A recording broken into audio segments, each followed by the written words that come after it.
नमस्कार दोस्तों, मैं रेखा शर्मा अपने YouTube channel learning career institute में आप सभी का स्वागत करती हूँ। आज हम आप सबके लिए हिंदी साहित्य इतिहास लेखन की परंपरा से संबंधित जितने भी क्वेश्चन बनने की संभावना है वो सारे इस वीडियो के माध्यम से कंप्लीट हो जाएंगे। मेरे चैनल पर किया गया यह प्रयास यदि आपको सराहनीय लगे तो प्लीज़ चैनल को सब्सक्राइब कर सपोर्ट कीजिएगा। यहाँ से जितने भी प्रश्न बनेंगे इस वीडियो से बाहर नहीं जाएंगे, ये मेरी गारंटी है, क्योंकि यूट्यूब पर जहाँ तक मेरा अनुमान है कि शायद ही ऐसा कोई बंदा होगा जो इस तरीके से आपको क्लास दे रहा होगा।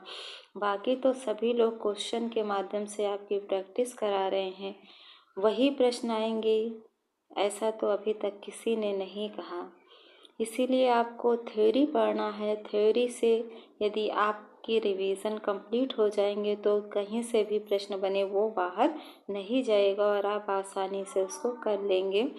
चैनल पर प्लेलिस्ट बना दी गई है। यदि आप सबने पहले की वीडियो नहीं देखी तो आप सबसे रिक्वेस्ट है कि पहले की वीडियो अवश्य देख लें। यदि यह कार्य आपको अच्छा लगे, आपको ये लगता है कि इस वीडियो से मेरा बेनिफिट होगा, तो प्लीज़ चैनल को सपोर्ट करिए। थ्योरी क्लास कंप्लीट होने के बाद आपको प्रैक्टिस भी कराई जाएगी एक एक टॉपिक से। तो चलिए देखते हैं क्लास अपने। गारसा दत्तासी जो लेखक है हमारे पहले, जिनके द्वारा ग्रंथ लिखा गया इस्तवाद दाला लिटरेचर इंडो हिंदुस्तानी, जो कि फ्रेंच भाषा में लिखा गया ग्रंथ है। इसके प्रथम भाग का प्रकाशन 1839 में और द्वितीय भाग का प्रकाशन 1847 में हुआ और पुनः संशोधित इसका द्वितीय संस्करण जो है 1871 में प्रकाशन में आया। गारसा दत्तासी जी का यह ग्रंथ जो है 3 खंडों में विभक्त है। दूसरे आपके लेखक है शिव सिंह सेंगर। इन्होंने शिव सिंह सरोज लिखा 1883 में, लेकिन विद्वानों में मतभेद है कि यह ग्रंथ कब लिखा गया। तो टिप्पणी देखते हैं क्या है इस ग्रंथ की टिप्पणी। हिंदी भाषा में लिखा गया प्रथम साहित्य इतिहास ग्रंथ है। सबसे पहले इस बात को आपको ध्यान रखना है, इस तरीके से भी प्रश्न बन सकता है कि हिंदी भाषा में लिखा गया प्रथम साहित्य इतिहास ग्रंथ कौन सा है। तो आपको आंसर देना है शिव सिंह सरोज। दूसरा प्रश्न ये बन सकता है कि यह ग्रंथ किसके द्वारा लिखा गया है, तो आपको इसका आंसर बताना है। शिव सिंह सरोज जी के द्वारा यह ग्रंथ लिखा गया है। अंडरलाइन आपके लिए कर दे रहे हैं ताकि आपका ध्यान इस पर जरूर जाए। मूलतः यह ग्रंथ काव्य संग्रह है। इस प्रकार से भी प्रश्न आपसे पूछा जा सकता है कि यह किस विधा का ग्रंथ है, तो आपको बताना है यह काव्य संग्रह है। इसमें 1000 कवियों का जीवन वृत्त जो है वह संकलित किया गया है। अब आपसे ये प्रश्न बनाएगा कि शिव सिंह सेंगर में कितने कवियों का जीवन वृत्त संकलित है, तो आपको बताना 1000। डॉक्टर नगेन द्वारा संपादित पुस्तक में शिव सिंह सरोज का प्रकाशन काल 1883, जबकि राम स्वरूप चतुर्वेदी जी के द्वारा इसका प्रकाशन काल 1878 माना गया है। डॉक्टर राम स्वरूप चतुर्वेदी ने सन 1883 में इसका द्वितीय संस्करण प्रकाशित होना माना है। सच यह है कि शिव सिंह सरोज का प्रथम संस्करण 1878 में प्रकाशित हुआ और दूसरा संस्करण 1883 में प्रकाशित हुआ। आलोच्य ग्रंथ के आधार स्रोत के रूप में सेंगर ने 14 ग्रंथों का उल्लेख किया है। अब आपसे ये पूछा जा सकता है कि शिव सिंह सेंगर जी ने कितने ग्रंथों का उल्लेख किया है, तो आपको ये बात ध्यान रखनी है कि उनके द्वारा 14 ग्रंथ लिखे गए हैं। इसके बाद आगे देखिए, तीसरे नंबर पर आपके लेखक आते हैं जॉर्ज ए ग्रियर्सन। इनका ग्रंथ the modern vernacular literature of Hindustan है, जो कि अंग्रेजी भाषा का ग्रंथ है। ग्रियर्सन का साहित्य इतिहास ग्रंथ के प्रकाशन काल को कुछ इतिहासकार 1888 मानते हैं। आपसे प्रश्न ये पूछेगा कि the modern vernacular literature of Hindustan जो अंग्रेजी भाषा में ग्रियर्सन जी के द्वारा लिखा गया ग्रंथ है, उसका प्रकाशन वर्ष क्या है, तो आपको बताना 1888। और कुछ ऐसे भी विद्वान हैं जो 1889 मानते हैं। इन तिथियों में मतभेद होने का कारण यह है जो आपको आगे स्पष्ट किया जा रहा है क्या कारण है ये देखिए आप लोग। इसका कारण यह है कि एशियाटिक सोसाइटी ऑफ बंगाल की पत्रिका के विशेषांक के रूप में इसका प्रकाशन 1888 में हुआ, जबकि स्वतंत्र ग्रंथ के रूप में इसका प्रकाशन 1889 में हुआ। इसी कारण विद्वानों में मतभेद है कि इसका प्रकाशन कब हुआ था। इसके बाद आपके मिस्र बंधु आते हैं।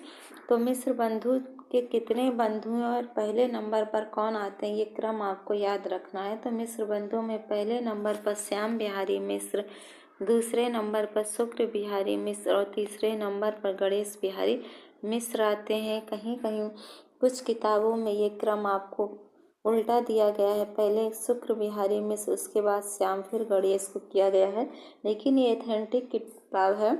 और इससे पहले यूजीसी नेट में इस तरीके से प्रश्न पूछा गया था, तो पहले श्याम बिहारी मिश्र को ही वरीयता दी गई थी। इसलिए आपको ये क्रम अवश्य याद रखना है कि पहले कौन से कवि हैं इसमें। चलिए आगे देखते हैं। मिस्र बंधु विनोद जो आपका ग्रंथ है मिस्र बंधु जी के द्वारा लिखा गया, वह 4 भागों में विभक्त है। 3 भाग का प्रकाशन 1913 में तथा चतुर्थ भाग का प्रकाशन 1934 में हुआ था। 5वें आपके कवि आते हैं आचार्य रामचंद्र शुक्ल जी। इन्होंने हिंदी साहित्य का इतिहास लिखा 1929 में। इस पर अभी तक किसी आचार्य या लेखक के द्वारा कोई टीका टिप्पणी नहीं की गई है। आगे देखते हैं। सर्वप्रथम शुक्ल जी का साहित्य इतिहास ग्रंथ काशी नागरी प्रचारणी सभा द्वारा प्रकाशित हिंदी शब्द सागर की भूमिका में हिंदी साहित्य का विकास शीर्षक से जनवरी 1929 में प्रकाशित हुआ था। ये आपको विशेष ध्यान रखना है कि शुक्ल जी के द्वारा लिखा गया यह हिंदी साहित्य का इतिहास काशी नागरी प्रचारणी सभा द्वारा प्रकाशित हिंदी शब्द सागर की भूमिका में। पहले यह हिंदी साहित्य का इतिहास नहीं था। जब इस ग्रंथ को प्रकाशित करने की शुरुआत की गई या प्रकाशित हुआ तो काशी नागरी प्रचारणी सभा द्वारा हिंदी शब्द सागर की भूमिका में हिंदी साहित्य के विकास के नाम से यह प्रकाशित हुआ था 1929 में। लेकिन शुक्ल जी ने 1929 में ही परिवर्तित एवं परिमार्जित कर हिंदी साहित्य का इतिहास शीर्षक से स्वतंत्र ग्रंथ के रूप में प्रकाशित कराया। तो आपसे प्रश्न ये पूछेगा कि आचार्य रामचंद्र शुक्ल द्वारा हिंदी साहित्य का इतिहास पहले किस नाम से प्रकाशित हुआ, तो आपको ये बताना हिंदी साहित्य के विकास के नाम से। हिंदी शब्द सागर की भूमिका में हिंदी साहित्य के विकास के नाम से 1929 में प्रकाशित हुआ था शुरुआत में, लेकिन आचार्य रामचंद्र शुक्ल जी ने 1929 में ही इसका नाम परिवर्तित कर और परिमार्जित का मतलब शुद्ध रूप में लिखकर हिंदी साहित्य का इतिहास के नाम से प्रकाशित कराया। पुनः इस ग्रंथ का संशोधित संवर्धित संस्करण 1940 में प्रकाशित हुआ, लेकिन ये ग्रंथ एक बार नहीं 2 बार प्रकाशित हुआ और इसमें जो कुछ भी त्रुटियां रह गईं उसको शुक्ल जी ने संशोधित कर 1940 में प्रकाशित किया। चौथे आपके आते हैं लेखक श्याम सुंदर दास।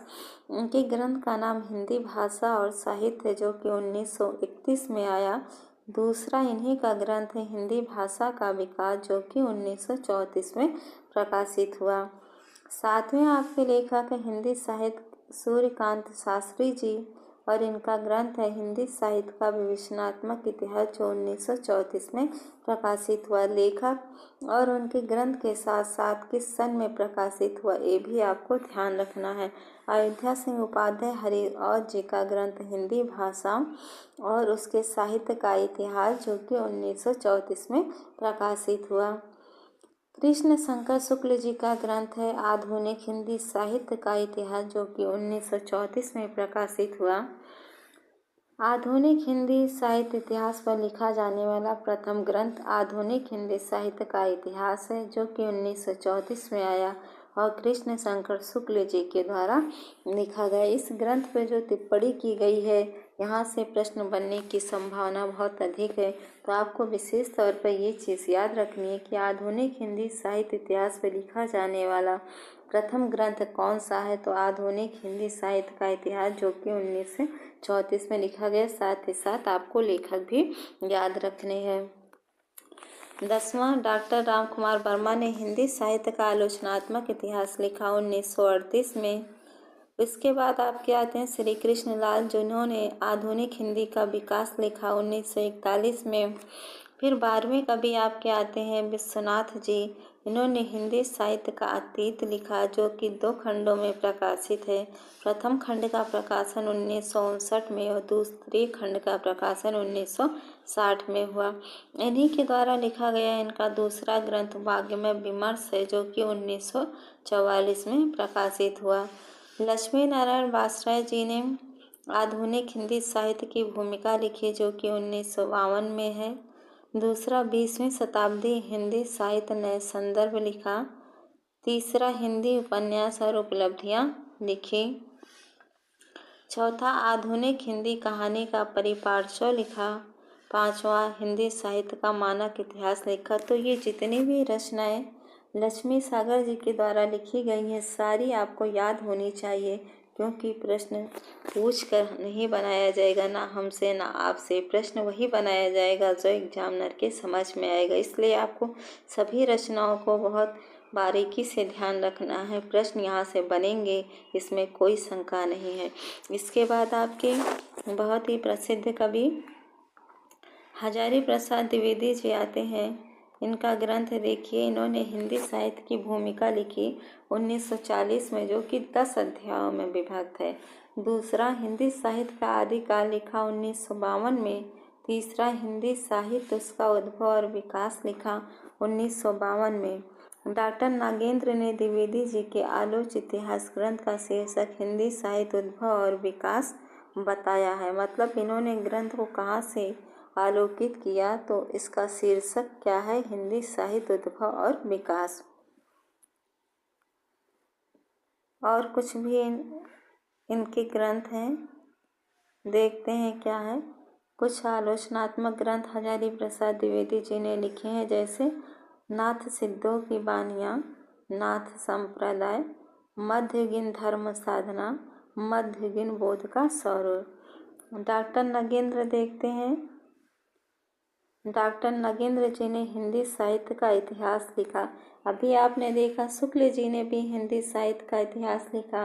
नहीं, डॉक्टर नगेंद्र जी भी हिंदी साहित्य का इतिहास लिख रहे हैं, लेकिन शुक्ल जी के द्वारा जो लिखा गया इतिहास है वह 1929 है, और इनके द्वारा जो लिखा गया इतिहास है वह 1973 है। डॉक्टर नागेंद्र ने ही हिंदी वाग्मय 20वीं शताब्दी नामक ग्रंथ भी लिखा। इसके साथ ही साथ इन्होंने रीति काव्य की भूमिका और भी 1-2 ग्रंथ लिखे हैं, वो आपको नेक्स्ट वीडियो में प्रोवाइड करा दिए जाएंगे। तो आज के लिए बस इतना ही। आगे भी इसी तरीके से इस चैनल पर आपको अनवरत रूप से क्लास मिलती रहेगी। यदि आपको ये वीडियो अच्छी लगे तो प्लीज़ चैनल को लाइक कर सब्सक्राइब कर सपोर्ट कीजिए। बहुत बहुत धन्यवाद आप सभी का।